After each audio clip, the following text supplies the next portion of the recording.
கங்கையில் நீராட கொடுத்து வைத்திருக்க வேண்டும் என்பார்கள். பாபாஜி, எனக்கு ஒரு சிறிய சந்தேகம், தங்களிடம் கேட்கலாமா? கேளுங்கள், தெரிந்தால் கூறுகிறேன். கங்கையில் நீராடினால் செய்த பாவங்கள் அனைத்தும் தொலைந்து போகின்றது என்று எங்கள் வேதம் கூறுகிறது. கங்கை என்பதோ தண்ணீர் பிரவாகம், அதை போன்று காவிரியும் தண்ணீர் பிரவாகம்தானே. அப்படி இருக்க கங்கை மட்டும் ஏன் உயர்வு பெறுகிறது என்பதை தங்களால் விளக்க முடியுமா?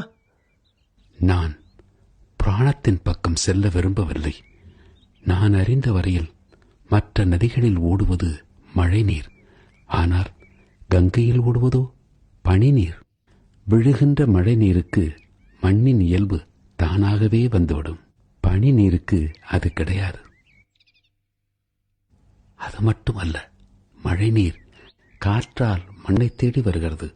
ஆனால் பனி நீரோ வெப்பத்தால் உருகியல்லவா வருகிறது.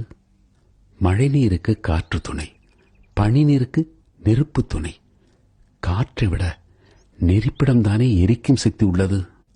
ஒருவேளை அது உங்கள் பாவங்களை போக்கக்கூடும். அதே சமயம் நம்பிக்கைதானே மிக முக்கியம். ஆஹா, என்ன ஒரு புதிய கோணம்! கங்கை நீருக்குள் நெருப்பு இருக்கிறது என்பதை எத்தனை பேர் உணர்வார்கள்? அற்புதமாக விளக்கம் கூறினீர்கள் பாபாஜி. எனக்கு தெரிந்தவற்றை கூறினேன்.